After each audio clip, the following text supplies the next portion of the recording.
Snehal madam online आहात ना? हो सर, आहे मी आहे. हा, बहुतेक मॅडम जॉईन झाले आहेत, शीतल मॅडम. अच्छा, ओके. शीतल मॅडम आपण एक 2 नमस्कार. मिनिट.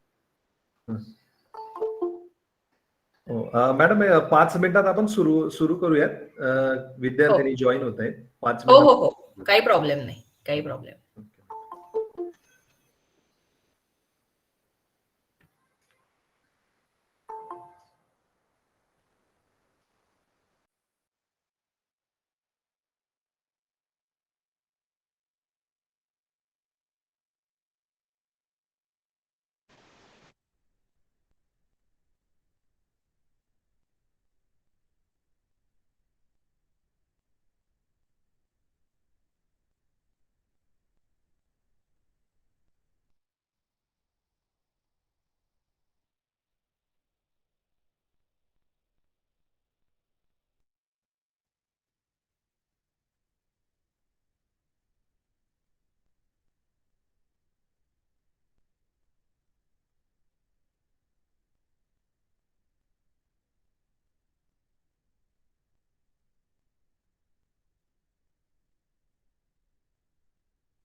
तुला 5 तोळ्याचं ब्रेसलेट.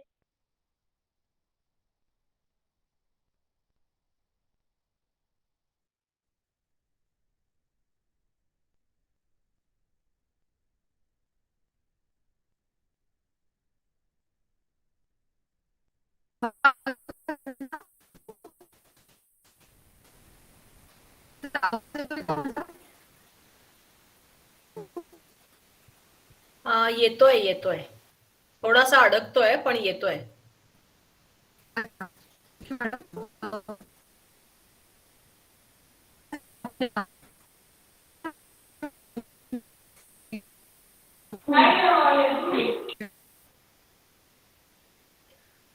मॅडम तुमचा आवाज अजिबातच येत नाही आता. No sound there. Okay okay.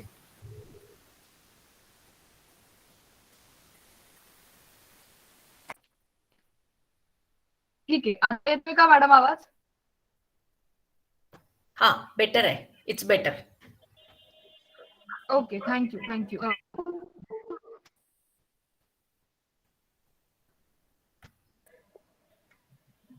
Entrepreneurship Snehal हा बोला सर. मॅडम, तुमचा बहुतेक व्हायचा जरा प्रॉब्लेम आहे.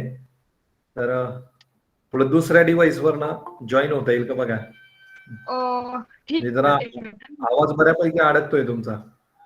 बरं बरं, 1 मिनिट. मी माझ्या दुसऱ्या व्हॉइस वरनं जॉईन होते. हो हो हो.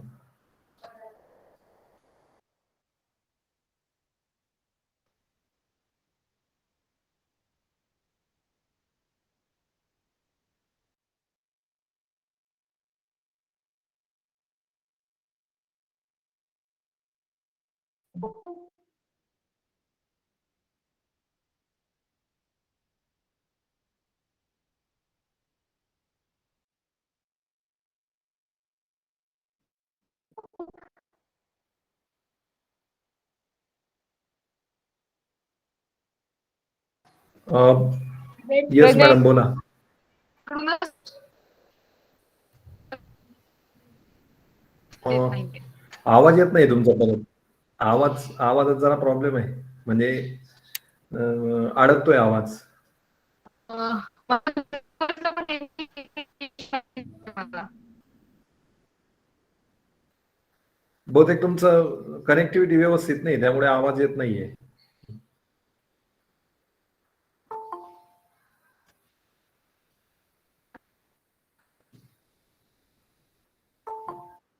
एक काम आहे तुम्ही तुमच्या मोबाईलवरनं जॉईन व्हा मॅडम.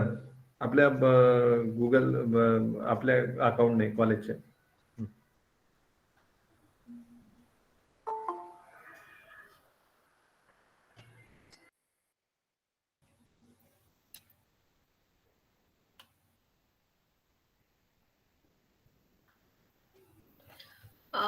सर एक रिक्वेस्ट होती. तुमच्यापैकी होस्ट कोण आहे? मॅडम आहेत मॅडम आमच्या. हो. अच्छा. एक छोटा पोल मला घ्यायचा होता इकडे.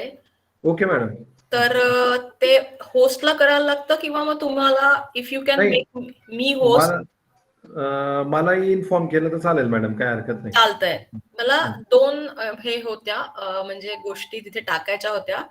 तर तो ओके मॅडम. जेव्हा मध्ये एकदा दोनदा टाकायचा तेव्हा मी तुम्हाला सांगते. इट नक्की नक्की स्मॉल मॅडम. क्वेश्चन आणि येस नो त्याला आन्सर आहे. Yes yes yes madam. Thank you. नक्की नक्की मॅडम.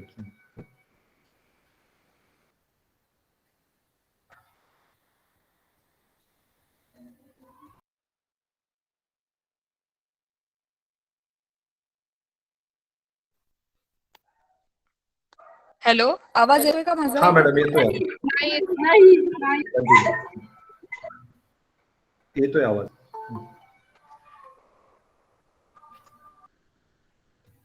ओके. आजच्या आपल्या ज्या स्पीकर आपल्याला लाभलेले आहेत, पहिलं तर मला हे सांगायचं आहे की एंटरप्रेन्योरशिप डेव्हलपमेंट स्किल हे जे आपण एक वर्कशॉप घेत आहोत आठवड्याभरासाठी, त्याचं आज दुसरं सेशन आहे. काल पहिलं सेशन नवले सरांचं होतं, आज दुसरं सेशन आहे. आज आपल्याला व्याख्यात्या म्हणून लाभलेल्या CA शीतल वैद्य देशपांडे मॅडम यांचं मी प्रथमतः स्वागत करते. त्यांनी MCOM, FCA, DISA, FD अशा त्यांचे क्वालिफिकेशन आहे. She is currently working as CA and she is having more than 17 years of professional experience in the field of risk management, corporate governance, compliance management, investigation audits, and virtual CFO services. She is also associated with the social causes in the field of education, entrepreneurship, and she is also working with these NGOs in the capacity of founder trustee, treasurer, and mentor to the startup. So far, she has mentioned 50 plus startups. One of the very remarkable achievement is Sheetal ma'am has participated in road expedition where she traveled in 22 countries by car for 67 days across 24,000 kilometers. Madam currently working as ABVP Karvenagar Mantri and Dheeraj Munde sir आज आपल्यामध्ये उपस्थित आहेत. मी त्यांचंही स्वागत करते आपल्या सेशनला. आणि मॅडमला मी अशी रिक्वेस्ट करते की मॅडम तुम्ही आमच्या विद्यार्थिनींना गाईड करावं. थँक्यू.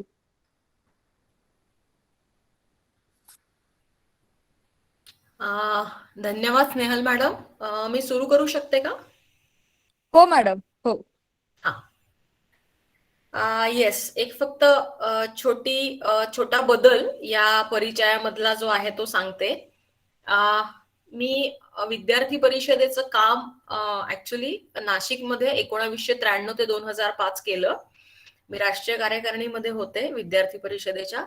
आता मी अभाविपचं कुठलंही काम म्हणजे मंत्री किंवा असं म्हणून करत नाही कार्यकारिणीमध्ये, पण त्याच्यामधून मला जे जे काही मी असं म्हणेन जी शिदोरी विचारांची मिळाली आहे त्याच्या त्या अनुभवाचा उपयोग करून काही छोटं काम मी करते, ज्याच्यामध्ये मी उल्लेख केला की मी एका ट्रस्टची फाउंडर ट्रस्टी आहे, जो ट्रस्ट डिस्लेक्सिया विषयात काम करतो, आणि एका सेक्शन 8 कंपनीची मी डायरेक्टर आहे, ज्याच्या थ्रू आम्ही या 22 देशांमध्ये गेलो होतो.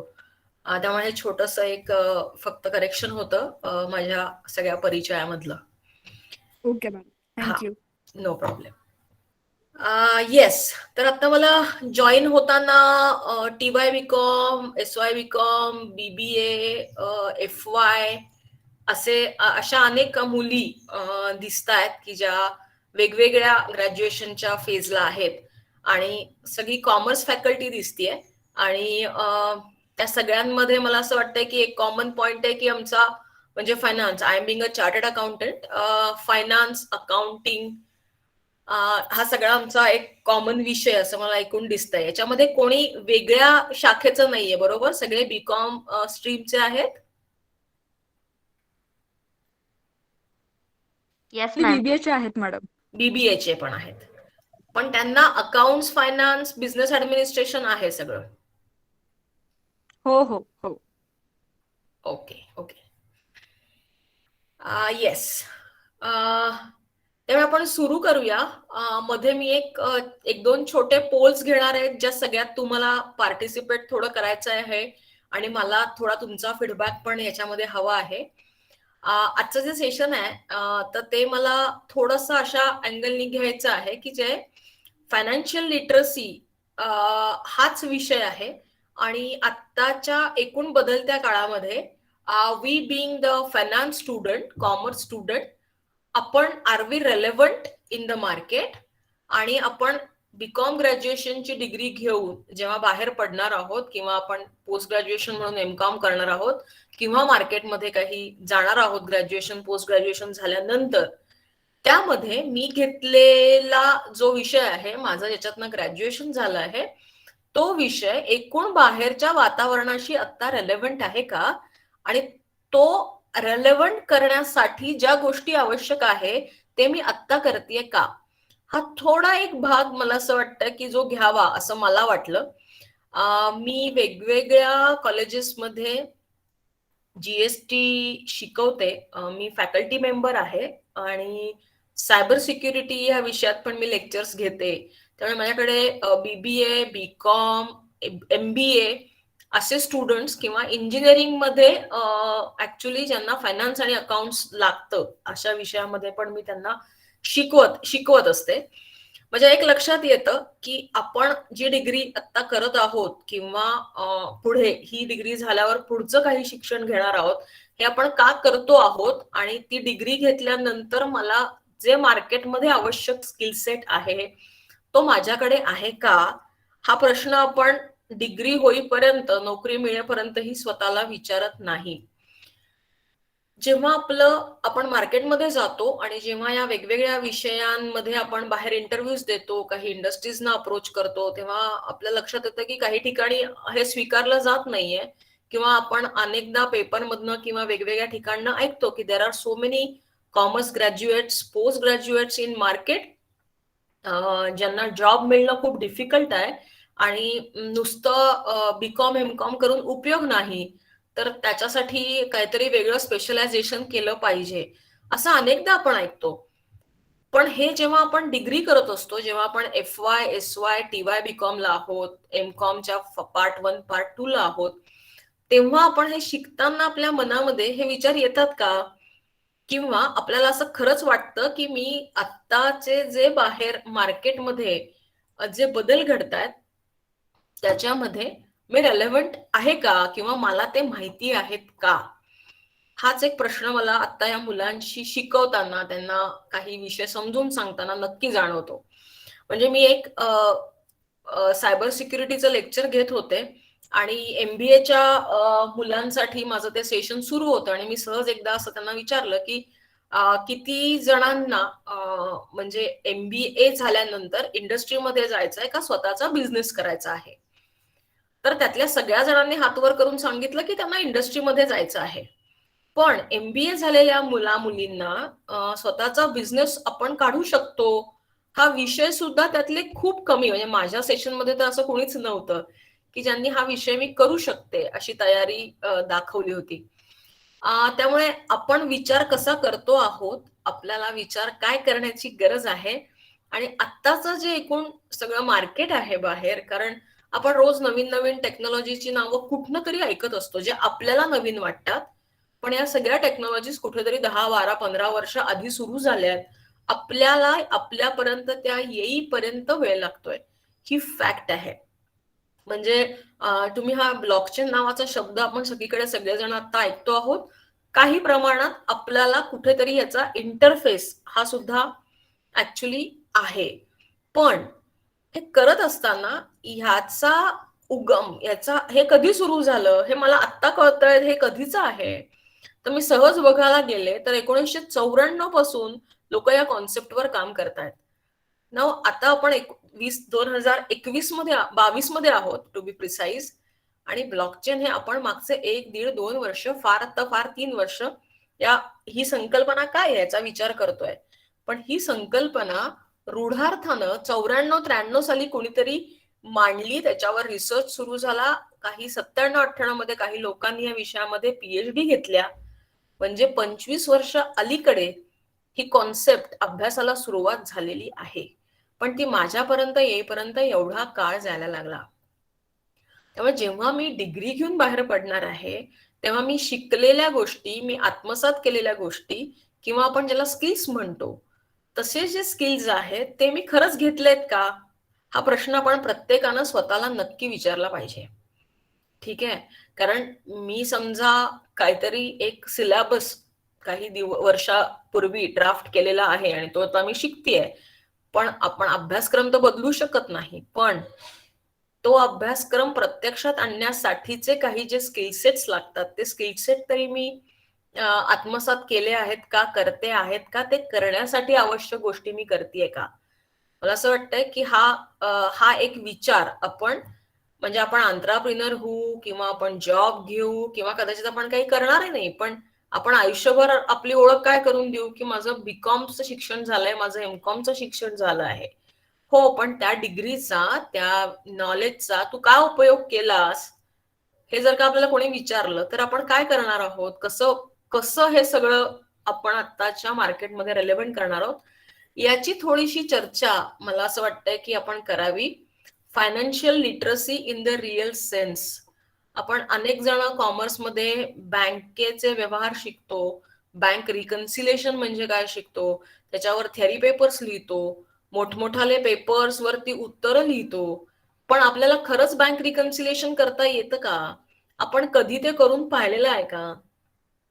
किंवा बँकांच्या व्यवहारांमध्ये पैसे डिपॉझिट करणं, विड्रॉवल करणं याच्या व्यतिरिक्त DD कसा काढला जातो, long term short term facility म्हणजे काय, टर्म लोन म्हणजे काय, CC म्हणजे काय, याचे सगळे मला असं वाटतंय की जे व्यावहारिक दृष्ट्या अत्यंत आवश्यक विषय, जे आपण कधीतरी थेअरी म्हणून वाचतो सुद्धा, परीक्षेमध्ये सुद्धा त्याचं सगळं आपण काय म्हणू त्याला उतरवत असतो, पण यामध्ये आपण खरंच आपल्याला प्रॅक्टिकली हे सगळं करता येतं का, आणि ते करायचं असेल तर आपल्याला काय आवश्यक आहे याचा थोडा उहापोह मला असं वाटतं आपण ह्या पुढच्या एक 40-45 मिनिटात करू. मला म्हणजे मला असं वाटतंय की शेवटचे एक 15-20 मिनिटं तुमचे काही प्रश्नोत्तर असतील माझ्यासाठी, तर मला त्या प्रश्नांची उत्तरं द्यायला खूप आवडेल.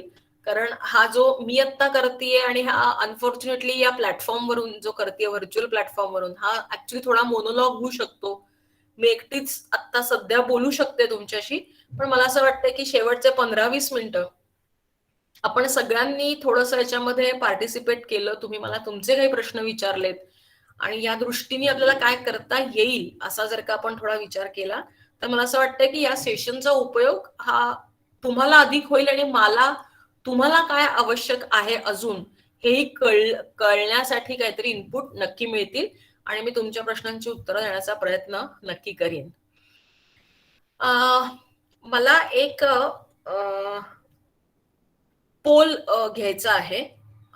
तर सर तुम्ही याच्यामध्ये मला मदत करू शकता का? हा, येस मॅडम. हा, इथे तुम्हाला माहिती आहे ना पोल कुठे असतो? येस येस हा, तर तिथे मला एक प्रश्न टाकायचा आहे. किती जणांकडे डीमॅट अकाउंट आहे शेअर ट्रेडिंग साठी? ओके येस मॅडम, मी लगेच पोस्ट करतो. तर तिथे do I have share trading account आणि येस अँड नो एवढं टाकायचं. Yes madam. आणि तुम्हाला सगळ्यांना रिक्वेस्ट आहे माझी की तुम्ही ते उत्तर द्यायची आहेत, खरी उत्तर द्यायची आहेत, कारण ही आपल्या सेशनची सुरुवात आहे. कुठेतरी आपल्याला विचार करायला सुरुवात करायची. ज्यांच्याकडे आहे ते काय करतात तेही आपण बोलू आणि ज्यांच्याकडे नाही आहे त्यांनी तो नाहीये म्हणून उत्तर लिहायचं आहे आणि मग हा विषय आपण हळूहळू पुढे नेऊया.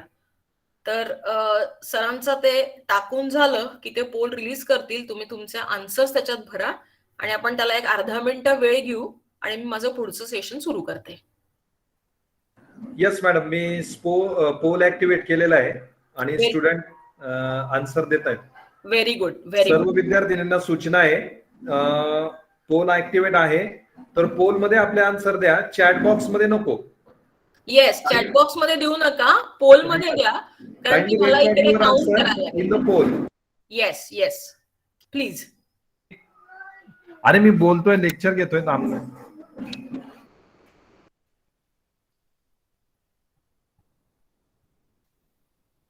ममता राठोड, तुम्ही हात वर केलाय का? तुम्हाला काही बोलायचं आहे? No ma'am. ठीक आहे. मला आता इकडे 248 पार्टिसिपंट्स दिसत आहेत. Yes students, record your answer in the poll. Okay, don't give the answer in the chat box. तुमचे सर्व आन्सर जे तुम्ही पोल मध्ये द्या, चॅट बॉक्स मध्ये नको. म्हणजे एक्झॅक्ट आपल्याला जो आपण पोल रेज केलाय त्याचा आपल्याला एक्झॅक्टली आन्सर मिळू शकेल. आतापर्यंत 36 स्टुडंट्सने त्यांचे पोल जे आन्सर दिलेले आहेत. अजून काही विद्यार्थिनी असतील तर त्या आन्सर देऊ शकतात. पोल ऑन आहे.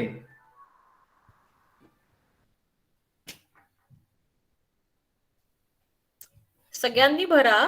याच्यामध्ये येस आणि नो ह्या उत्तरापेक्षा सुद्धा त्याच्या पुढचं जे आपलं बोलणं आहे ना ते खूप इम्पॉर्टंट आहे. पण मला एक फक्त फील हवा आहे की आपण ग्रॅज्युएशनला आहोत तर किती लोक शेअर ट्रेडिंग करतात किंवा अकाउंट काढलंय एवढं फक्त मला हवं आहे. त्यामुळे जो काही ऑनेस्ट फीडबॅक आहे तो टाका, तो सगळ्यांसाठी आवश्यक आहे.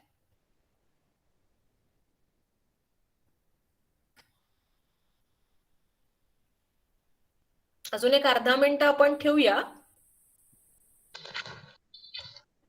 येस मॅडम, आतापर्यंत 69 स्टुडंटने दिले answer. Good good good. 1 minute, अर्धा मिनिट, 1 मिनिट चालू ठेवूयात मॅडम आपण. हो हो हो.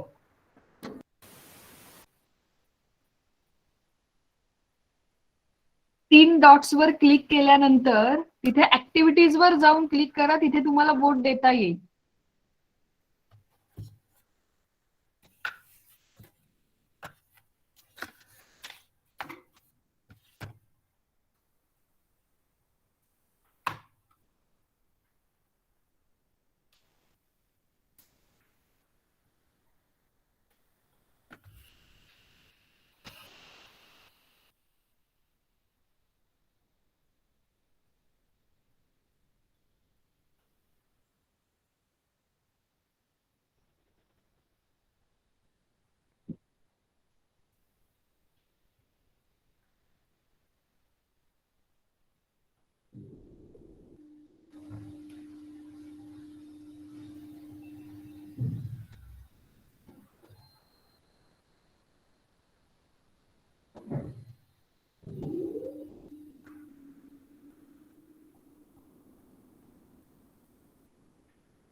हरकत नाही, आपण थांबवूया. सर, किती जणांचा रिस्पॉन्स आलेला आहे? मॅडम टोटल 125 विद्यार्थिनींनी वोटिंग केलेलं आहे. ओके. त्यापैकी 9 स्टुडंटने असं म्हटलंय की त्यांच्याकडे शेअर ट्रेडिंग अकाउंट आहे. बर. आणि 116 म्हणजे 116 विद्यार्थिनींनी हो. असं म्हटलंय की त्यांच्याकडे ट्रेडिंग अकाउंट नाही. नाही. ओके. ऍक्च्युली हे घेण्याचं कारण एक होतं की समजा मी FY, SY, TY, BCom मध्ये आहे आणि अजूनही आपल्याकडे ग्रॅज्युएशन किंवा फायनान्स स्ट्रीम मध्ये असणाऱ्या लोकांना स्टॉक मार्केट हे कोणीतरी करण्याचं आहे असं वाटतं आणि अनेकदा आपण त्या विषयाकडे दुर्लक्ष करतो. पण ज्यांना वेल्थ क्रिएट करायची आहे, ज्यांना या क्षेत्रामध्ये नक्की काय चाललंय, कंपनीज कशा परफॉर्म करतायत, इकॉनॉमी कशी चालली आहे, कुठल्या वेगवेगळ्या पॉलिसीज याच्यामध्ये ऍक्च्युली इंटरफेस करतात, किती वेगवेगळ्या प्रकारचे बिझनेस डोमेन आहेत, हे समजण्यासाठी आपण शेअर्स ट्रेडिंग, शेअर मार्केट, त्याच्यामध्ये चालणारे वेगवेगळ्या प्रकारची ट्रान्झॅक्शन्स याचं नॉलेज असणं ही आत्ताच्या काळाची खूप मोठी गरज आहे. कारण मी ग्रॅज्युएशन आणि पोस्ट ग्रॅज्युएशन करून बाहेर पडले तरीही तिकडचं जे पुस्तकातलं नॉलेज आहे त्याचा उपयोग जोपर्यंत होणार नाही जोपर्यंत मला ह्या सगळं नॉलेज, त्या सगळ्या डेफिनेशन्स, ते मेकॅनिझम कळत नाही. तर ते कळण्याचं हे एक साधन आहे असं मला वाटतं की जर का माझं ट्रेडिंग अकाउंट आहे आणि ज्याच्यामध्ये, आणि खरं म्हणजे शेअर मार्केटमध्ये उतरायला पैशांची गरज नसून नॉलेजची गरज आहे. सो माझ्याकडे 100 रुपये आहेत, 500 रुपये आहेत, 200 रुपये आहेत, असं टाकून सुद्धा मी ह्याला सुरुवात करू शकते. नक्की ते कुठे टाकायचे, कशात टाकायचे, ट्रेडिंग अकाउंट कसं ओपन करायचं, त्या अनुषंगाने कुठकुठल्या वेगवेगळ्या कॅटेगरीज मधल्या कंपनीचा अभ्यास मी करणं आवश्यक आहे.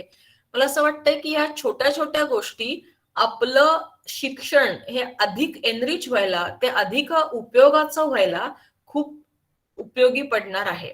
म्हणजे आपण नेहमी जे हे आहे आपलं की सेल्स एकूण आपण बघतो, आपल्याला हे सगळं शिकवलंय किंवा कॉस्टिंग मध्ये आहे की एकूण सेल्स मधून माझे एक्सपेन्सेस वजा केले की प्रॉफिट येतो. पण ही एक ढोबळमानाची व्याख्या आहे. अशा वेगवेगळ्या प्रकारचा प्रॉफिट कंपनी कसा दाखवतात, त्याच्यामध्ये नक्की काय काय येतं, नक्की रेव्हेन्यू कसा ठरवला जातो, नक्की बजेट्स कशी ठरवली जातात. कारण बजेटची कल्पना मी अनेकदा ऐकते, वाचते, पेपरमधनं मी पानाच्या पानं उत्तर लिहूनही काढते. पण नक्की बजेट म्हणजे नक्की काय, बजेट केला इतकाच खर्च होतो का त्याच्या व्यतिरिक्तच काही चालू असतं, हे कसं मॉनिटर करायचं, हे जर का बघायचं असेल तर मला थोडंसं एक स्टेप पुढे जाऊन या सगळ्याचा विचार हा केला पाहिजे. आणि हा काही आता म्हणजे स्टॉक मार्केट, शेअर मार्केट हा काही आता फक्त म्हणजे कोणीतरी मोठ्या लोकांनी ज्यांच्याकडे पैसा आहे त्यांना विचार करण्याचा विषय राहिलेला नाही. मला असं वाटतंय की ज्या पद्धतीने बाहेरची परिस्थिती बदलतीये त्या पद्धतीने आपण स्वतः सुद्धा अधिक जागृत होऊन पुढच्या गोष्टी बघायला शिकणं. मला असं वाटतंय की ह्या आत्ताच्या आपल्या सेशन नंतर थोडस आपण हा विचार जरी करायला लागलो तरी मला असं वाटतंय की आपण आज एकमेकांशी तो डायलॉग केला याचं मला समाधान होईल. त्यामुळे मला असं वाटतं की ही एक छोटी गोष्ट की जी आपण स्वतः या फॅकल्टी मधले स्टुडंट म्हणून नक्की करावी, एक्सपेरिमेंट बेसिसवर करावी. याच्यामधनं मी जर का याच्यामध्ये जर का करत बसले तर मी इकडेच लक्ष देईन, मग माझा अभ्यासाचा वेळ वगैरे, ही सगळी कारणं आहेत आणि आपण सगळे कारणं द्यायला पटायत असतो. मला असं वाटतंय की जर का स्वतःला एक अर्धा तास हे करण्याची सवय लावली दिवसातनं तर ही सवय तुम्हाला आयुष्यामध्ये खूप उपयोगी पडणार आहे. हे माझं वाक्य आहे, ते लिहून ठेवा नक्की. कारण या प्रकारची इन्व्हेस्टमेंट तुम्हाला आत्ता तुमच्या आजूबाजूला या फायनान्शियल कॉर्पोरेट क्षेत्रामध्ये चालणाऱ्या अनेक कंपनींची ओळख करून देणार आहे. त्या कंपनी कशा चालतात, त्याचं मेकॅनिझम काय आहे, प्रॉफिट अर्निंग रेशो म्हणजे काय, मार्केट प्राइस म्हणजे काय, एखाद्या कंपनीचं balance sheet, profit and loss account कसं वाचायचं, त्यातले कुठले रेशो कसे वाचायचे, ते कसे इंटरप्रिट करायचे, याचं जे व्यावहारिक ज्ञान आहे ते मला असं वाटतंय की अशा प्रकारच्या छोट्या छोट्या एक्सपेरिमेंट्स मधनं सुरू होईल. मला आता तुमच्यापैकी 9 जणींचं आहे ज्यांनी टोटल 125 मुलींनी दिलंय. तुमच्या माहिती करता सांगते की आता वयवर्ष 10, 12, 13 वर्षाची मुलं सुद्धा शेअर मार्केटमध्ये त्यांच्या आईवडिलांच्या नावाने अकाउंट ओपन करतात आणि स्वतः शेअर ट्रेडिंग समजून घेण्याचा प्रयत्न करत आहेत.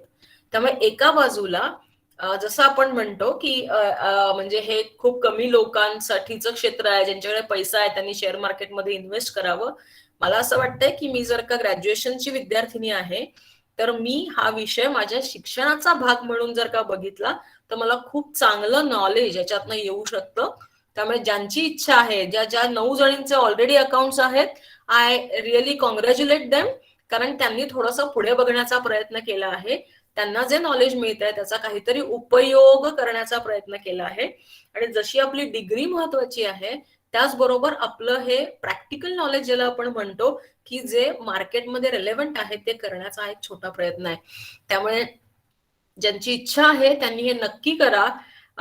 या मार्गाने तुम्ही तुमचं नॉलेज अधिक एनरिच होणार आहे. त्यामुळे शेअर ट्रेडिंग हा विषय हा पैशाचा नसून हा आपल्यासाठी नॉलेजचा आहे. या विषयानं जर का आपण सुरुवात केली तर मला असं वाटतंय की आपल्या सगळ्यांना या विषयाची चांगली जाण यायला मदत होईल.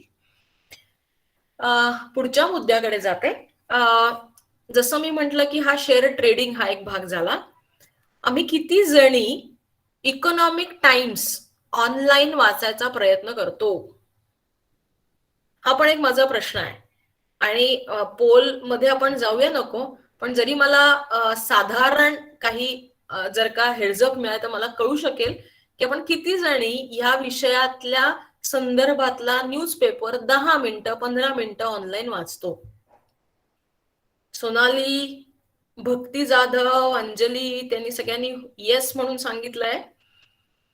समृद्धी, पूजा, श्रुती मेहता, गुड. आपण आता जे आपल्याकडे 241 पार्टिसिपंट दिसत आहेत, मला असं वाटतंय की सीएनजीसी नाही, सीएनबीसी, VK कोण आहे? सीएनजीसी टाकलेलं आहे. Yes, very good. तुम्ही बऱ्याच जणांनी येस उत्तर दिलंय. त्यातही मला पुढे जाऊन असं सांगायचं आहे की जी करेक्ट VK सीएनबीसी जर का तुम्ही बघत असाल तर चांगली गोष्ट आहे. मार्केटमधल्या पण वेगवेगळ्या बातम्या त्याच्यावर असतात. आणि दुसरी गोष्ट, मी म्हटलं तसं सरकारचे काही धोरणं, सरकारच्या काही पॉलिसी ज्या आपल्या अभ्यासाचा विषय आहेत, खरं म्हणजे ज्या फायनान्सशी रिलेटेड आहेत, ज्या कॉमर्सशी रिलेटेड आहेत, तर त्या गोष्टी सुद्धा आपल्याला या कंपनीच्या अनालिसिस मधून कळत असतात. त्यामुळे इकॉनॉमिक टाइम्स आणि कसा वाचायचा याला पण एक पद्धत आहे. जे वाचत नसतील त्यांनी किमान एक 10 मिनिटं इकॉनॉमिक टाइम्स ऑनलाईन वाचा. तुम्ही लावू नका पेपर फिजिकल घेऊन वाचण्याची गरज नाही. ज्यांना शक्य आहे त्याने तो फिजिकली वाचा, लायब्ररीत जाऊन वाचा.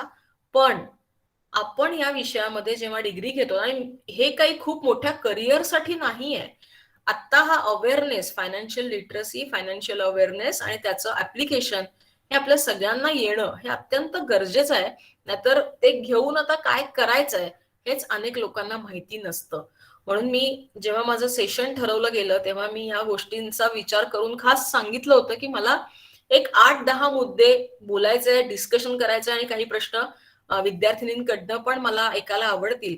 कारण इकॉनॉमिक टाइम्स हा वाचल्यामुळे आपण आपलं जे नॉलेज आहे ते तिकडे पेपरमध्ये काय आहे ह्याही पद्धतीचं एक काय म्हणतात त्याला क्रॉस स्टडी करू शकतो. किंवा नवीन नवीन ज्या टेक्नॉलॉजी ज्या फायनान्सशी रिलेटेड आहेत, ज्या एकूणच इन्फॉर्मेशन टेक्नॉलॉजीशी रिलेटेड आहे, की ज्याच्यात मला माझं नॉलेज बसवायचं आहे, त्या संदर्भातल्या बातम्या मला रोज कळू शकतात. आणि ती वाचायची एक सवय, जसं आपल्याला अनेकांना पुस्तक वाचन हा विषय नको असतो, अनेकांना रिडिंगची हॅबिट नसते, त्यांना ऐकायला आवडतं, बघायला आवडतं. पण हळूहळू आपल्याला ही आवड स्वतःमध्ये निर्माण करून ती वाचणं, त्याच्याने अधिकाधिक या विषयातलं नॉलेज गेन करणं हे करता येईल. त्याच्यामध्ये इकॉनॉमिक टाइम्स मध्ये सुद्धा शेअर ट्रेडिंगचं एक पान असतं आणि त्याच्यामध्ये ए कॅटेगरी, बी कॅटेगरी, सी कॅटेगरीतले शेअर्स कुठले आहेत, त्याची ओपनिंग प्राइस काय होती, किती व्हॉल्यूम शेअर मार्केटवर ट्रेड झाला, किती व्हॅल्यू ट्रेड झाली, क्लोजिंग प्राइस काय होती, कुठल्या कंपनी डिव्हिडंड डिक्लेअर करतायत, याच्यासारखे अनेक विषय छोट्या छोट्या छोट्या बातम्यांमधनं इकॉनॉमिक टाइम्स मध्ये येत असतात. आपण समजा काही सेक्टर ठरवून घेतले, समजा रिटेल आहे किंवा तुम्हाला आवडत असेल म्हणून आपण कदाचित मीडिया इंडस्ट्री आहे, गेमिंग इंडस्ट्री आहे, अशा प्रकारच्या इंडस्ट्रीमध्ये कुठले कुठले वेगवेगळ्या प्रकारचे बिझनेस मॉडेल्स आहेत, कसे फायनान्शियल प्रोजेक्शन्स तयार होतात, हे सुद्धा इकॉनॉमिक टाइम्स मध्ये आपल्याला वाचता येईल. ते वाचण्याची थोडीशी सवय मला असं वाटतं की आता ग्रॅज्युएशन करत असताना लावली तर आपलं नॉलेज हे इंडस्ट्रीसाठी अधिक रेलेव्हंट होण्याचा हे होईल. त्यामुळे 2 गोष्टी मला वाटतंय आपण बोललो. एक आहे शेअर ट्रेडिंग, जे तुम्ही सगळ्यांनी ओपन करा. ते पैसे मिळवण्याचं साधन आहे नक्की, पण आधी ते नॉलेज बिल्डिंग साठी आहे आणि त्याच्यावर आपण पैसे नंतर मिळवू शकतो, वेल्थ तयार करू शकतो. ती एक छोटी सवय आहे, ती आत्तापासून लावा. दुसरी गोष्ट मला आवर्जून सांगायची आहे की जरी वाचनाची आवड नसेल तर हळूहळू इकॉनॉमिक टाइम्स किंवा बिझनेस स्टँडर्ड सारख्या पेपरचे हेडलाईन वाचायला सुरुवात करा. आता कदाचित तुम्हाला असं वाटेल की हे परत खूपच म्हणजे ना खूप काहीतरी वेगळ्या पद्धतीचं आहे, ज्यांना खूप मोठं करिअर करायचं त्यांच्यासाठी आहे. बिलीव्ह मी, आपल्याला जर का बाहेर येऊन पुढच्या 2-5 वर्षामध्ये मार्केटमध्ये नोकरी मिळवून 15-20 हजार रुपये कमवायचे असतील तर हे नॉलेज आता घेणं खूप आवश्यक आहे. ते आपल्या सिलेबसमध्ये कदाचित नसेल, पण ते आता आपल्या जगण्याशी सगळं संदर्भामधलं आहे, तर आपल्याला ते माहिती असणं खूप आवश्यक आहे. तिसरी गोष्ट मला एक आवर्जून जी जाणवते ती म्हणजे अनेक वेगवेगळ्या फायनान्शियल प्लॅनिंग म्हणजे पर्सनल फायनान्स आणि बिझनेस फायनान्स.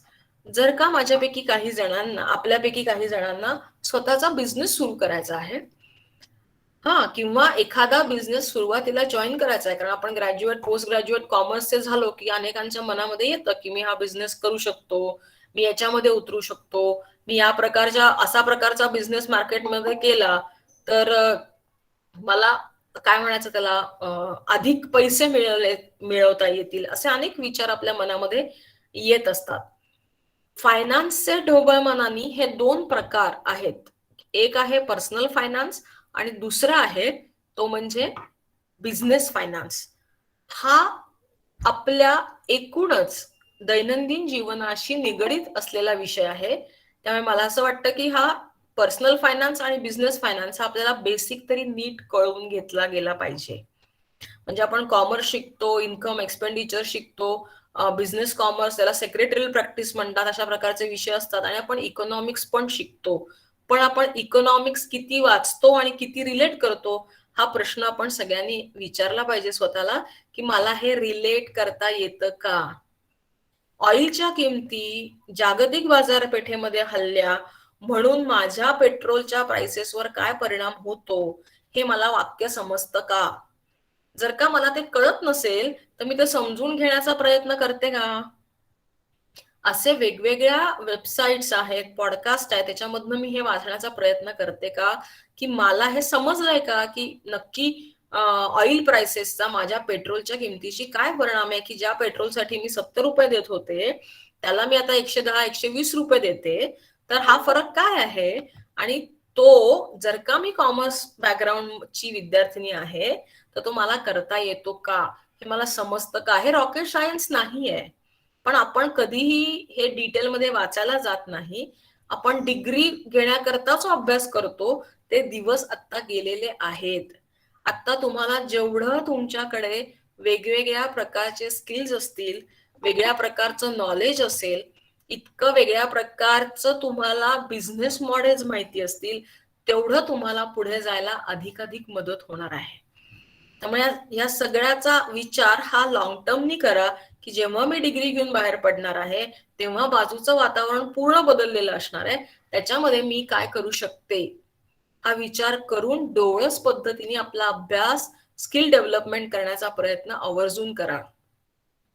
मी स्वतः शेअर ट्रेडिंग आणि ह्या गोष्टी मागचे 12 ते 15 वर्ष करते. तर कदाचित तुम्ही म्हणाल की तुम्ही तर सीएच आहात, पण मी जेव्हा बीकॉम करत असताना 11वी-12वी मध्ये मी याचा अभ्यास केला होता. कारण आपल्याला आपण जे शिकतो त्याचं कुठेतरी प्रॅक्टिकल ऍप्लिकेशन करायला या वेगवेगळ्या अनालिसिस मधून स्कोप मिळतो. त्यामुळे वाचण्याची, बघण्याची, अनालिसिस करण्याची सवय स्वतःला लावा. ओके, जे आपण बोलत होतो पर्सनल फायनान्स आणि बिझनेस फायनान्स. ओके, आणखीन एक गोष्ट सर, अजून एक छोटा पोल करायचा तयार.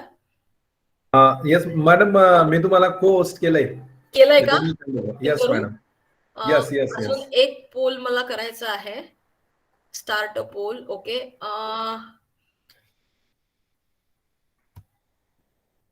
Do I do saving on monthly basis? Option is yes, no.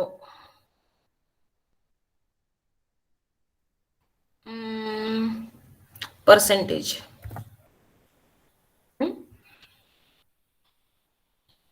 Launch म्हणायचं ना सर?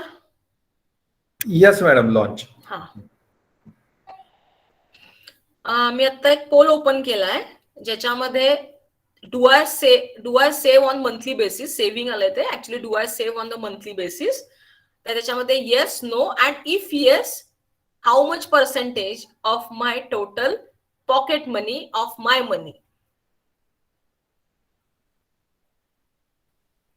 हा पोल भरायचा आहे आपण, ऑनेस्टली भरायचा आहे. आपण सेव्हिंग करतो का? आणि परत माझ्याकडे जर का म्हणजे माझ्याकडे कमीच पैसे असतील तर मी काय सेव्ह करणार, असंही मनात विचार असू शकतो. पण मी 10 रुपये, 5 रुपये, 20 रुपये, 100 रुपये एवढं तरी महिन्याला सेव्ह करते का?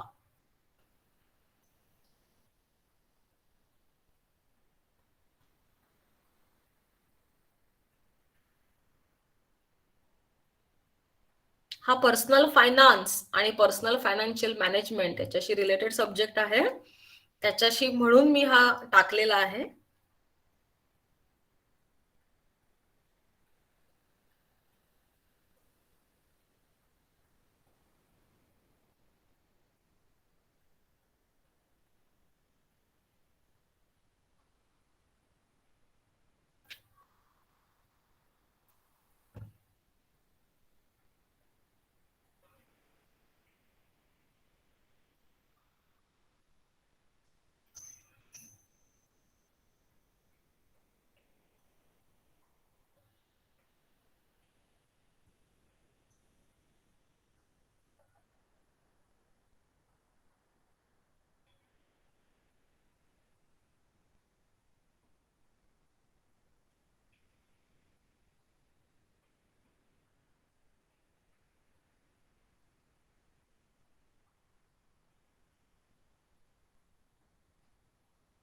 I must appreciate you that you are giving honest answers and that is what is required. कारण एकदा मी कुठे आहे हे माझ्या लक्षात आलं तर किमान थोडं पुढे जायला किंवा जे मी पुढे जातेच आहे त्याला थोडा वेगळा शेप द्यायला मदत होते.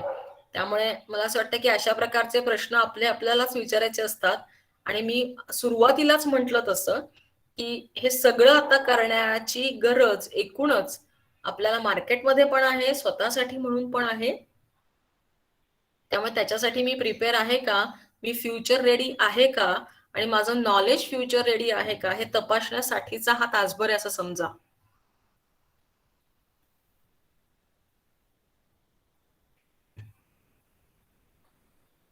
अजून एक अर्धा मिनिट मी पोल ओपन ठेवणार आहे.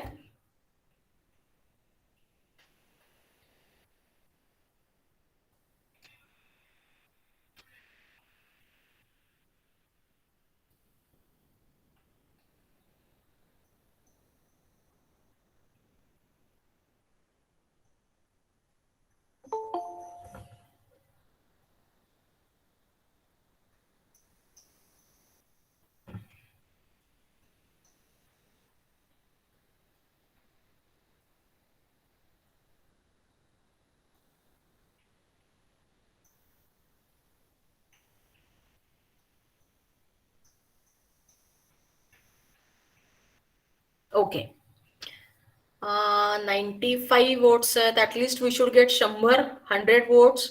223 are the participants. 50% at least.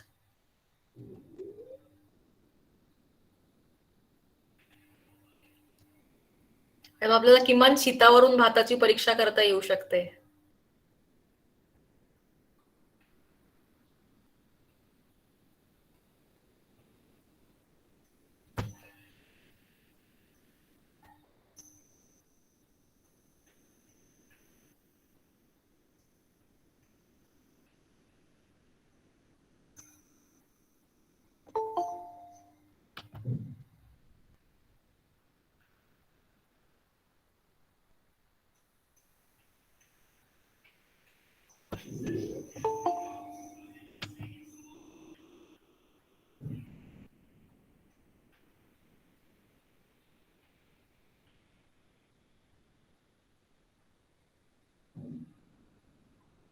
Okay, so we have crossed 102. So let me end this poll here. आणि 72 स्टुडंट्सनी सांगितलं out of 100 that does yes they do save, and no मध्ये 27 वोट्स आहेत. आणि percentage मला असं वाटतं तिकडे टाकता बहुतेक आलेलं नाहीये कारण त्याचा पोल तयार होणार नाही, because it is not a subjective or the objective answer. So तिथे त्याचा पर्सेंटेज देता आलेला नाहीये. But I am happy that 73 of you are doing some saving and 27 who are not doing. Just maybe next 2 minutes, just think about it, and I think you can start doing this. मी poll end केलाय. हा प्रश्न टाकण्याचं कारण असं होतं की अनेकदा आपल्याला असं लक्षात येतं की तुम्ही आता स्टुडंट्स आहात आणि तुम्हाला जो लागणारा खर्च असतो ते तुमचे आई वडील देतात. पण अनेकदा आपण अनेक खर्च जे असतात ते थोडे जास्ती कमी करतच असतो किंवा आवडीवरती करत असतो, हौसेवर करत असतो. ते केलेच पाहिजेत. पण हे सगळं करताना पर्सनल फायनान्शियल मॅनेजमेंट हा जो एक प्रकार आहे त्याच्यामध्ये मी सेव्हिंग करते का आणि मी किती करते. आयडियली मला जे पैसे मिळतात त्याच्या 20% सेव्हिंग, आता ते पॉकेट मनी म्हणून मिळतात का मी कुठे थोडासा जॉब करते म्हणून जे पैसे मिळतात त्यातनं मी काही गोष्टी अभ्यासासाठी करते, हा पण एक आहे. पण 20% मला मिळणाऱ्या पैशातून मी सेव्हिंग करणं हे फायनान्सच्या नियमानुसार अपेक्षित आहे. ओके, पर्सनल फायनान्सिंग जर का मला चांगलं करायचं असेल तर जसं मला पैसे मिळवायचे आहेत तसे माझे पैसे सेव्ह होणंही गरजेचं आहे. त्यामुळे minimum 20% of your income should go to the saving. हा नियम नेहमीसाठी लक्षात ठेवा.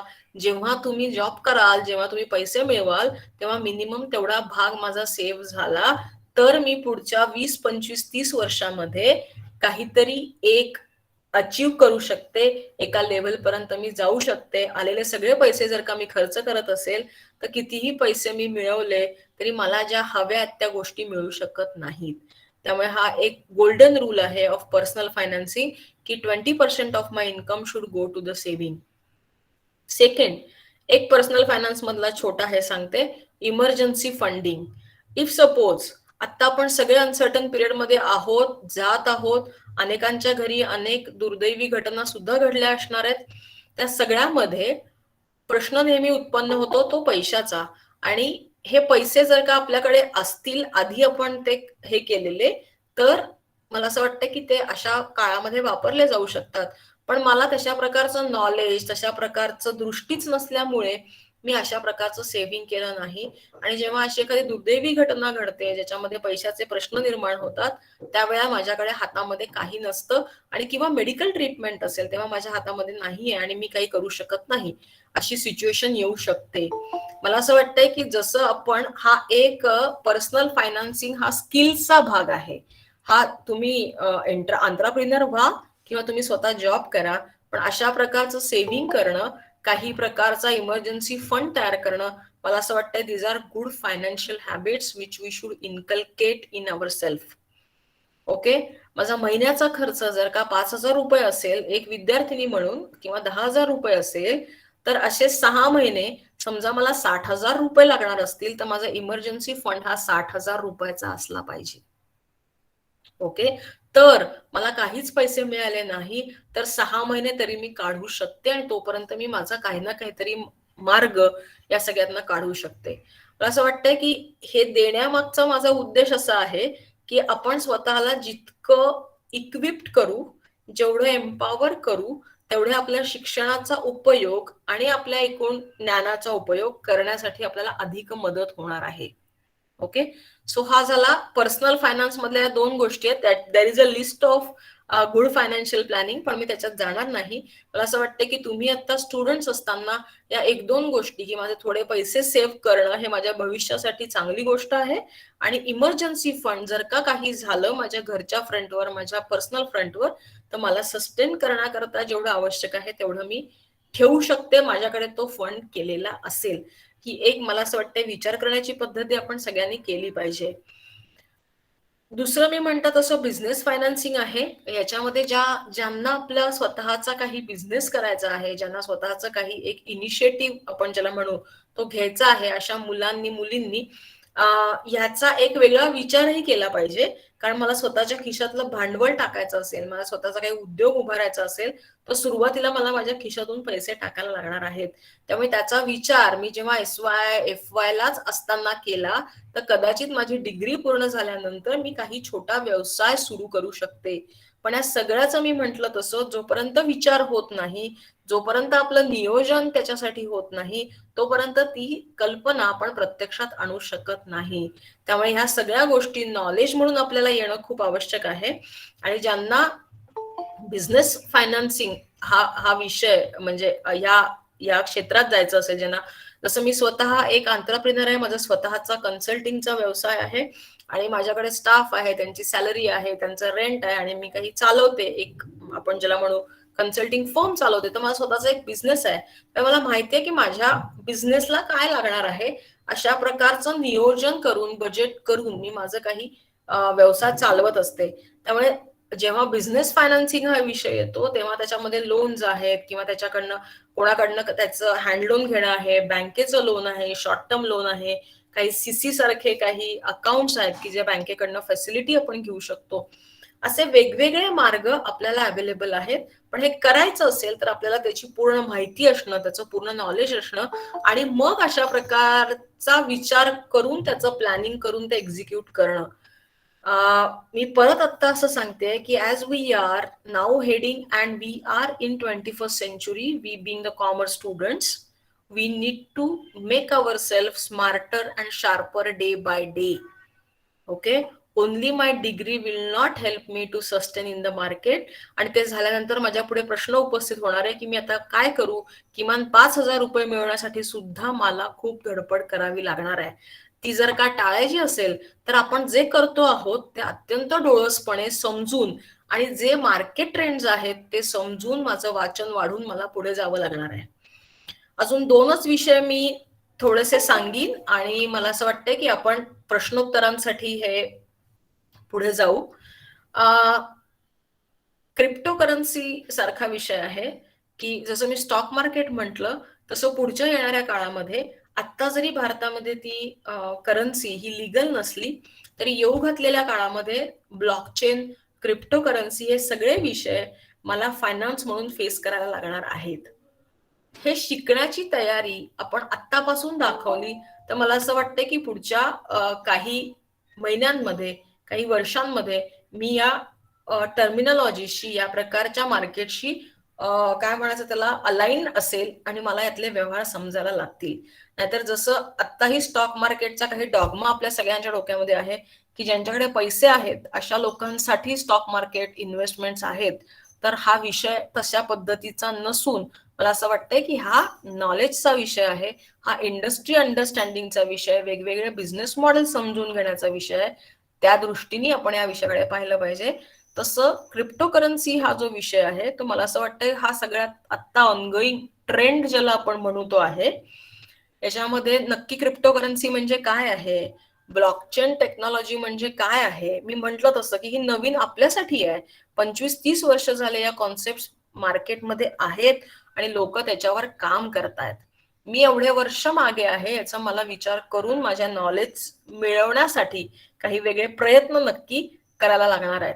तसं क्रिप्टोकरन्सी हा जो विषय आहे तर मला म्हणजे जसं तुम्ही इकॉनॉमिक टाइम्स वाचायला सुरुवात कराल, तुम्ही स्टॉक मार्केटमध्ये थोडी का होईना ट्रायल बेसिसवर इन्व्हेस्टमेंट करायला सुरुवात कराल, तसं तसं हळूहळू तुमचं हेही प्रकारचं नॉलेज मला असं वाटतं की वाढत जाणार आहे आणि त्याचा उपयोग तुम्हाला पुढच्या 1.5-2 वर्षांनी जेव्हा तुम्ही मार्केटमध्ये याल तेव्हा नक्की होणार आहे. त्यामुळे हे नवीन येऊ घातलेले विषय जे आहेत ज्याला टेक्नॉलॉजी पण आहे, हे विषय टेक्नॉलॉजीच्या सकट समजून घ्या. त्याचा खूप चांगला उपयोग हा पुढच्या 2 वर्षांनी तुम्हाला करता येईल.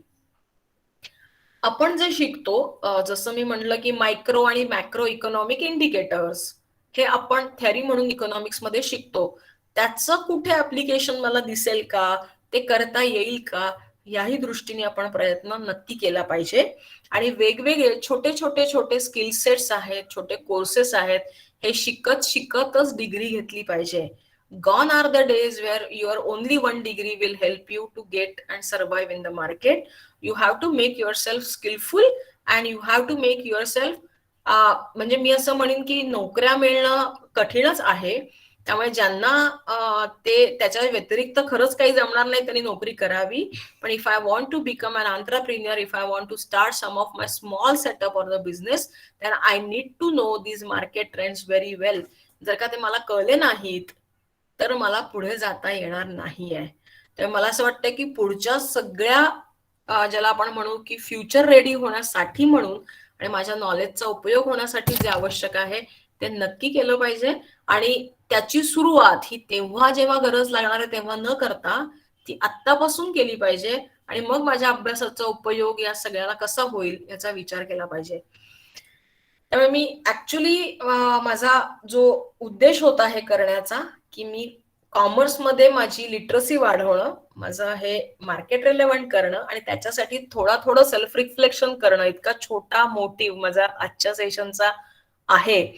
आणि मला असं वाटतंय की जर का आपण याचा असा डोळसपणे विचार केला तर याचा उपयोग भविष्यामध्ये नक्की होईल. ठीक आहे. मी माझ्याकडनं इथे थांबतीये. तुम्हाला तुमचे काही प्रश्न असतील, काही विचारायचं असेल तर आपण एक पुढची 10-15 मिनिटं हे सेशन ओपन ठेवूया आणि मग थांबूया. विद्यार्थिनींना काही क्वेश्चन असतील तर नक्की विचारू शकतात. एक VK म्हणून एक प्रश्न दिसतोय मॅडम. हा एक जस्ट मी रीड करतो एकदा परत. कोण? Okay madam please tell something about big bull cryptocurrency. VK मला माहिती नाही. What are your initials? Are you investing in cryptocurrency? VK म्हणून कोण आहेत त्यांनी अनम्यूट करा. आणि मॅडम काय प्रश्न विचारतायत, तुमचा प्रश्नाचा आन्सर मॅडम देतायत. नो मॅम म्हटलंय त्यांनी. ओके. ऍक्च्युली आता मार्केटमध्ये क्रिप्टोकरन्सीज मध्ये बिटकॉइन्स आणि इथेरियम हे 2 ट्रेंडिंग क्रिप्टोकरन्सीज आहेत. बिग बुल हा ऍक्च्युली तो ट्रेंडिंग कसा बघायचा याला पण एक लॉजिक असतं. त्यांचं मार्केट कॅपिटलायझेशन किती आहे, किती व्हॉल्यूम ट्रेड होतो आहे, या पद्धतीने ते बघितलं जातं. अशा 7,000 प्रकारच्या क्रिप्टोकरन्सीज आणि क्रिप्टो टोकन्स मार्केटमध्ये आहेत. त्यामुळे Big Bull is one of 7,000 cryptocurrencies in market. It's not म्हणजे खूप it is not very much discussed with, but there are top 3. जेव्हा आपण काही एक्सपेरिमेंट्स करत असतो, जेव्हा आपण काही समजून घेण्याचा प्रयत्न करत असतो, त्याच्यातले जसं मी म्हणलं की शेअर्स मध्ये इन्व्हेस्ट करताना A category shares are something which we know की ते फंडामेंटली स्ट्रॉंग आहेत आणि तिथे आपल्याला कमीत कमी लॉस होईल. अशा प्रकारच्या शेअर्स मध्ये आपण सुरुवातीला इन्व्हेस्टमेंट केली पाहिजे.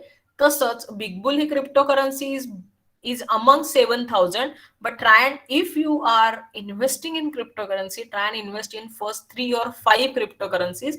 One of them is, as I said, it's Ethereum आहे, Bitcoins आहे, आणखीन actually ETH is a one token of them. तर त्याच्यात केली पाहिजे. So Big Bull is one of the currencies and ज्याचं market capitalization is very small.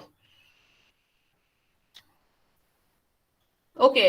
अजून काही प्रश्न आहेत कोणाला?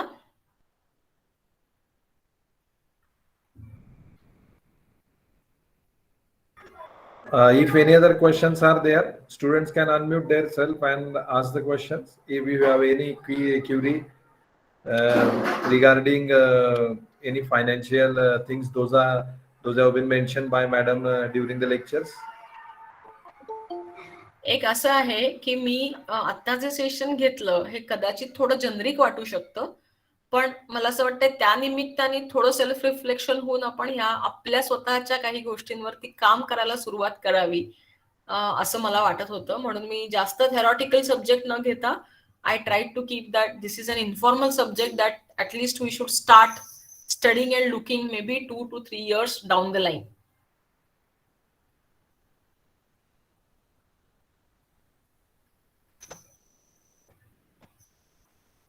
मैम ये बस आपका एक ही लेक्चर था क्या?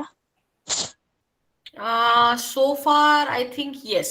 अभी तो एक ही बोला है मुझे.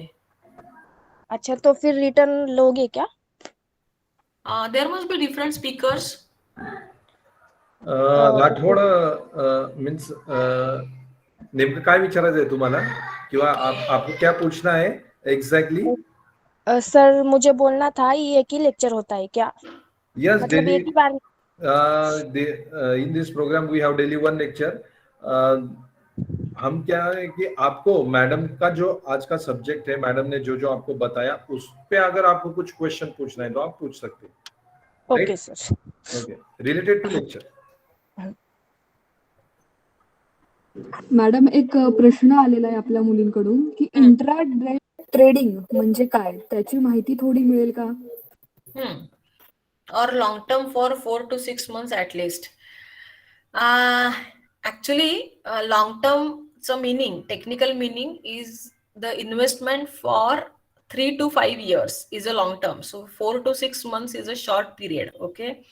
तर जेव्हा आपण शॉर्ट टर्म इन्व्हेस्टमेंट म्हणतो ती 1 महिन्यापासून 12 महिन्यापर्यंत, 1 वर्ष is what is the short term duration. Less than that is short term duration.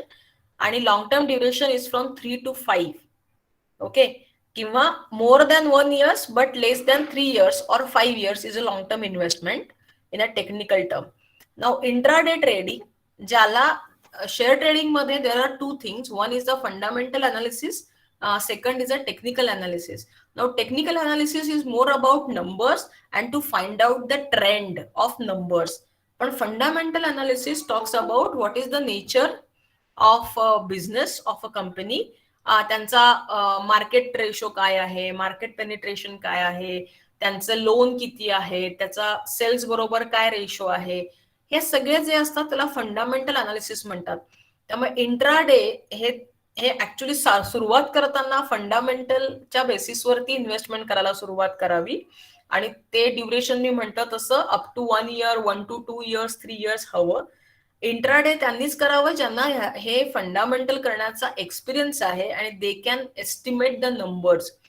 Otherwise share समजा काय 100 रुपयाला ओपन झाला आणि तो 150 रुपयाला क्लोज झाला आणि म्हणून 50 रुपये मला इंट्राडे मध्ये पैसे मिळाले, हा अरिथमॅटिक असतो. समजा तो 100च्या खाली आला तर तुम्हाला त्याचा लॉस होतो, पण त्याला लॉजिक नाही. कारण तुम्ही जेव्हा इंट्राडे मध्ये जाता तेव्हा तुम्ही ते फक्त ओपन आणि क्लोज प्राइस किंवा त्याचे जे अप्स अँड डाऊन्स असतात त्याच्यामध्ये गेन मिळवायचा प्रयत्न करतात. पण ज्याला आपण म्हणू की ज्याला त्याच्यात पूर्ण नॉलेज नाही त्याच्यामध्ये लॉस होऊ शकतो. त्यामुळे आधी सुरुवात करताना इंट्राडे न करता आधी लॉंग टर्म इन्व्हेस्टमेंट करा. त्याच्यासाठी किमान 2 शेअर्सचा अभ्यास करा. ए कॅटेगरी मधले 2 शेअर्स, इन्फोसिस असेल, विप्रो असेल किंवा टाटा मोटर्स आहे. आणि आता डेटा अनालिटिक्स मधल्या पण बऱ्याच कंपनीज आहेत की ज्या चांगल्या परफॉर्म करतायत. झोमॅटो आहे. तुम्ही जर का पिझ्झाचे फॅन असाल तर ज्युबिलंट वर्क म्हणून कंपनी आहे जी पिझ्झा म्हणजे Domino's is their brand but Jubilant network is a company. You study that company, how it works, what are their revenue models, and then slowly start getting into the intraday where you get the काय म्हणायचं त्याला grip on the numbers आणि मग तुम्ही ते predict करू शकाल. If you start with intraday, there are high chances that you end up in getting the losses in the stock market. So पहिले अभ्यास करा, त्याच्यात काय वाचायचं, बॅलन्स शीट कसं वाचायचं हे स्वतः आधी ठरवा, त्याचा अभ्यास करा आणि मगच इंट्राडे मध्ये जा. आणि long term for 4 to 6 months is not a long term VK. This is something which is which is more than 1 year is a long term in the stock market और इन एनी अदर इन्व्हेस्टमेंट. त्याला कारण आहे इकॉनॉमीची एक cycle असते. Okay, जसं आपण एखादी गोष्ट शिकायला सुरुवात करतो, ती आपण आधी शिकतो, मग त्याचा उपयोग करतो, त्यातनं समजा आपण पैसे मिळवतो आणि नंतर ते नॉलेज आपलं ऍब्सोल्यूट होतं आणि मग हळूहळू त्याचा ट्रेंड डाऊन व्हायला लागतो. या सगळ्याला काही एक टाइम पिरियड इन्व्हॉल्ड आहे. तसं एखाद्या कंपनीची ग्रोथ व्हायला, त्याचं मार्केटमध्ये स्टँडिंग व्हायला एक काही वेळ लागतो. मग ती कंपनी अप होते आणि कदाचित ती स्टेबल होते किंवा हळूहळू डाऊन होते. सो या सगळ्याला एक पिरियड लागतो which is called as a long term period. हे वर्षाच्या आतमध्ये कधी घडत नसतं. So if you want to gain a money out of stocks or the long term investment, it has to be for 1 year minimum और 1 to 3 years और 3 to 5 years. त्यामुळे त्या फंडामेंटल अनालिसिससाठी ज्या अनेक कंपनीज आहेत त्या तेवढा वेळ घेतात परफॉर्म करायला आणि मग त्या फंडामेंटली वाढतात. Intraday is just a arithmetic gain. थोडक्यात सांगायचा झाला तो थोडा मटका असतो की ज्याला लॉजिक नाहीये, त्याला फक्त नंबर्सचे पॅटर्न्स आहेत, पण ते पॅटर्न तशी कंपनी दाखवेलच, याला शाश्वती नसल्यामुळे सुरुवात करताना लॉंग टर्म इन्व्हेस्टमेंट मध्ये करा. Something about future and option trading. हा काही आपला शेअर मार्केटचा तास नाहीये. हे पण मी म्हणेन की फ्युचर आणि ऑप्शन मध्ये ज्यांना ट्रेड करायचं आहे त्यांनी पहिले स्टॉक मार्केटच्या फंडामेंटल अनालिसिसचा एखादा कोर्स म्हणा, एखादं लेक्चर्स म्हणा, युट्यूबवरचे व्हिडिओ, चांगले व्हिडिओज बघा की ज्याचा उपयोग तुम्हाला हे समजून घेण्यासाठी होईल. कोर्सेरामध्ये पण याचे काही कोर्सेस आहेत की which talks about fundamental analysis of stock market. कारण हे कसं आहे फ्युचर आणि options, it's like for example एखाद्या विषयात ग्रीप आल्यानंतर पुढचे ऑप्शन समजून घेणं आहे. आता ज्यांना डेबिट क्रेडिट समजतं त्यांनी मर्कंटाईल सिस्टीम काय, कॅश सिस्टीम काय, मग कुठलं अकाउंटिंग असतं हे समजून घ्यायचं असतं. पण ज्याला मुळातच डेबिट क्रेडिट येत नाही त्याला मर्कंटाईल सिस्टीम, कॅश बेसिस काय हे समजणार नाही. हेच उदाहरण फ्युचर आणि ऑप्शन्सला पण लागू पडतं. आधी स्टॉक मार्केटमध्ये फंडामेंटल अनालिसिस, कंपनीचं बॅलन्स शीट वाचा, त्याचे ग्रोथ पॅरामीटर्स वाचा, त्यांचे फ्युचर प्लॅन्स काय आहेत, त्याप्रमाणे ते काम करतायत का नाही हे वाचा, त्यांचे स्क्रिप्ट्स वाचा आणि हे करून त्याचं इंडस्ट्री बरोबर अनालिसिस करा.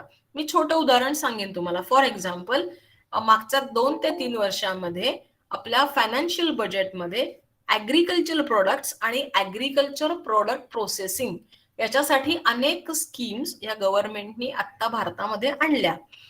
आता यातली एखादी स्कीम आपण वाचणं, ती कळवून घेणं आणि तशा प्रकारच्या कंपनीमध्ये त्याचं काय ऍप्लिकेशन आहे हे बघणं, किंवा ग्रीन ऑइल आहे, सस्टेनेबिलिटी आहे, याचे अनेक इनिशिएटिव्ह गव्हर्नमेंटनी आता मागच्या 3-4 वर्षांमध्ये डिक्लेअर केलेत बजेटमधून.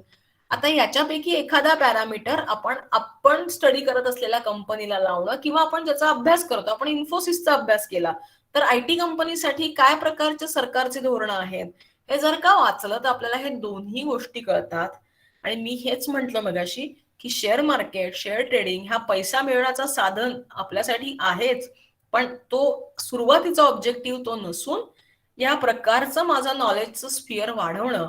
किती डोमेन ऑफ इंडस्ट्रीज आहेत ज्या ऑपरेट करत असतात आणि त्यांचे प्रत्येकाचे रेव्हेन्यू मॉडेल्स काय काय आहेत. फॉर एक्झाम्पल जसं तुम्ही बुक माय शो ऑनलाईन तुम्ही तिकीट बुकिंग करता, nobody goes on the window now these days and buy unless they are senior and they don't know how to operate book my show kind of applications. ती लोक काय करतात तर तुम्ही जाता, तुम्ही तिथे म्हणता 2-5 तिकीट पाहिजेत, त्याप्रमाणे पैसे भरता, तुमच्या बँकेच्या इंटरफेस मधून पैसे कट होतात आणि तुमचे तिकीट्स बुक होतात. आता या प्रकारच्या कंपनीचं रेव्हेन्यू मॉडेल काय आहे, त्यांना पैसा कसा मिळतो, बुक माय शोच्या ऍपला पैसा कसा मिळतो, का ते फुकट ऑपरेट करतात. इतकी लोक भारतातली जर का बुक माय शो वापरत असतील तर there must be some revenue model basis which this book my show app is processing. मग ते काय आहे, अशा प्रकारचा अभ्यास जेव्हा आपण करू तेव्हा आपल्या लक्षात येईल की वेगवेगळे बिझनेस मॉडेल्स मार्केटमध्ये आलेली आहेत आणि ते मला कळायचे असतील तर मला त्याचा अभ्यास करायला लागेल. आणि अभ्यास म्हणजे मी म्हणलं तसं की डिग्री नाहीये, पण जोपर्यंत ते मार्केट, कारण परत मी म्हणलं तसं की माझी डिग्री, माझं नॉलेज हे जर का मार्केटला रेलेव्हंट करायचं असेल तर त्याच्याबरोबर काही स्किल्स मला डेव्हलप करायला लागतील, तर हे अंडरस्टँडिंग डेव्हलप करणं, त्याच्यावरती हँड्स ऑन काही ट्रायल करणं is what the skill. Skill म्हणजे काय, फक्त एखादी मशिनरी ऑपरेट करता येणं म्हणजे स्किल नाही, पण त्या नॉलेजनी मला स्वतःला अपडेट करता येणं आणि त्याचा उपयोग करून आयदर पैसे मिळवता येणं, एखादा बिझनेस मला सुरू करता येणं, किंवा माझ्या नॉलेजचं मला ऍप्लिकेशन करता येणं is what the skill. So तशा प्रकारचं येण्याचा प्रयत्न करण्यासाठी हा प्लॅटफॉर्म नक्की वापरा. ओके, त्यामुळे फ्युचर आणि ऑप्शनल ट्रेडिंग हा शब्द नाहीये. There are futures and options which are underline trades. ते आपण नंतर बघूया सोनाली. पण आधी तुम्ही फंडामेंटल अनालिसिस ऑफ कंपनी करायला शिका. मग तुम्ही इंट्राडे मध्ये थोडेसे, कारण त्याला टेक्निकल अनालिसिस पण लागतं, ते करायला शिका. आणि मग फ्युचर ऑप्शन्स हे शेअर मार्केटचे वेगवेगळे प्रोडक्ट्स आहेत. ओके, मग तुम्ही ते काय आहे, ते कसे ऑपरेट करायचे, त्याला कुठलं अकाउंट ओपन करायचं हे तुमच्या लक्षात येईल. आणखीन एक छोटा विषय मला वाटला तो म्हणजे सायबर सिक्युरिटीचा आहे, की ज्याचाही तुम्ही थोडा अभ्यास वाचन, कारण हे तुमच्या कॉमर्सशी रिलेटेड आहे.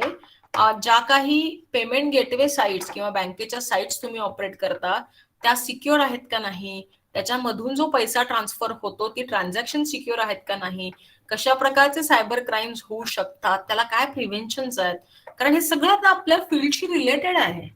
आय एम शुअर कुठेतरी तुमच्या ग्रॅज्युएशनच्या टॉपिक्स मध्ये सायबर सिक्युरिटी असणार आहे, पण हे जे ऑनगोईंग ट्रेंड्स आहे त्याचा अभ्यास हळूहळू वाचनामधनं करत राहा, त्याचा उपयोग तुम्हाला नक्की होणार आहे.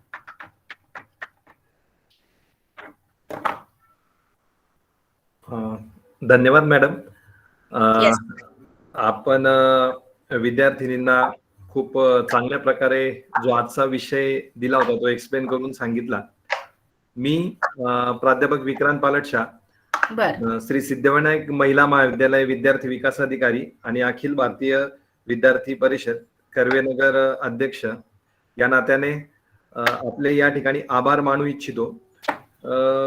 सर्व विद्यार्थिनींना आजचा जो विषय मॅडमचा होता, मॅडमनी हा विषय अत्यंत सोप्या भाषेत आणि महत्वाचं म्हणजे जे 2 पोल मॅडमने कंडक्ट केले की जे नक्कीच आपल्या दैनंदिन जीवनातील ते म्हणजे एक महत्वाची बाजू आहे की बऱ्याच वेळेस आता आपण सुरुवातीला बघितलं तर जवळपास 240 विद्यार्थिनी जॉईन होत्या. त्यावेळेस मॅडमने पोल त्या ठिकाणी कंडक्ट केला की शेअर ट्रेडिंग अकाउंट तुमच्याकडे आहे किंवा नाही. तर फक्त 125 विद्यार्थिनींनी त्याचं उत्तर दिलं. म्हणजे 125 म्हणजे माझ्या परसेप्शन नुसार 125 विद्यार्थिनींनाच त्याचं म्हणजे नॉलेज होतं किंवा तो विषय माहिती होता किंवा माहित असेल, बाकीच्यांना त्यांचं दुर्लक्ष होतं. तर नक्कीच या पोलमुळे आता 240 ज्या विद्यार्थिनी त्यांना नक्कीच काहीतरी त्यांच्या मनावर परिणाम होईल आणि मे बी ते शेअर ट्रेडिंगचा विचारही करतील किंवा अकाउंट ओपन करतील आणि या 240 अजून त्यांच्या मैत्रिणींकडे नक्कीच सांगतील. म्हणजे हा एक विषय त्या ठिकाणी कव्हर अप होणार. त्यानंतर मॅडमने तुम्हाला विचारलं की तुम्ही इकॉनॉमिक टाइम्स सारखे न्यूजपेपर कसे वाचतात, त्यातनं काही माहिती घेतात. बऱ्यापैकी विद्यार्थिनींनी तिथे सुद्धा होकार दिला. त्यानंतर सर्वात महत्वाचं म्हणजे डेली सेव्हिंगला आपण अनभिज्ञ होतो, पण पॅन्डेमिकची जी ही सिच्युएशन आली त्या सिच्युएशनने सर्वांना आपल्याला शिकवलं की का सेव्हिंग हे आवश्यक आहे आणि का आपण अननेसेसरी गोष्टींवर जो खर्च करतो. लॉकडाऊन मध्ये ज्या वेळेस आपण होतो पूर्णतः त्या अननेसेसरी गोष्टींवरचा खर्च आपण टाळला आणि आपल्याला खरंच कळालं की त्या अननेसेसरी गोष्टींवरचा खर्च टाळून सुद्धा आपण आपली लाईफस्टाईल ऍज इट इज व्यवस्थितरित्या जगू शकतो. मॅडमने तुम्हाला सेव्हिंगचं सुद्धा महत्व का आहे हे सुद्धा पटवून दिलं आणि या छोट्या गोष्टींमधनच आपला बिझनेस फायनान्स उभा राहत असतो. म्हणजे या जर छोट्या गोष्टी आपल्याला जमल्या तर ज्या वेळेस आपण उद्योजकतेकडे पाऊल टाकणार आहोत आणि फायनान्स आपल्या बिझनेससाठी आपण तयार करणार आहोत तर नक्कीच आपल्या बिझनेसचा फायनान्स हा भरभक्कम होऊ शकतो.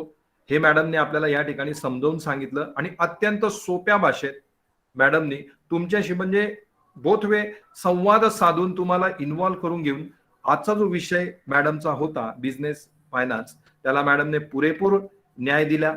मॅडमचं या ठिकाणी शेड्यूल बिझी असतं. मॅडमने आपल्या बिझी शेड्यूल मधून वेळ काढून एवढा वेळ आपल्याला या ठिकाणी दिला आणि परिपूर्ण मार्गदर्शन केले. त्यासाठी मी मॅडमचे श्री सिद्धिविनायक महिला महाविद्यालय, महर्षी कर्वे स्त्री शिक्षण संस्था आणि अखिल भारतीय विद्यार्थी परिषद कर्वेनगरच्या वतीने या ठिकाणी मनापासून सहर्ष आभार मानतो. आणि मॅडमकडे अशी एक अपेक्षा व्यक्त करतो की सध्या कोरोनाची जी तिसरी लहर आलेली आहे त्यामुळे शासनाच्या नियमानुसार महाविद्यालय बंद आहेत, पण नक्कीच यामधनंही आपण बाहेर येणार आहोत. जसं पूर्वी 2 वेळेत बाहेर आलो आणि त्यानंतर महाविद्यालय परत आपले ऑफलाईन चालू होतील. तर मॅडम तुम्ही एकदा ऑफलाईन लेक्चर नक्की आमच्या कॉलेजला घ्यावं अशी मी तुम्हाला अगदी. कॉलेजतर्फे संस्थेतर्फे या ठिकाणी विनंती करतो.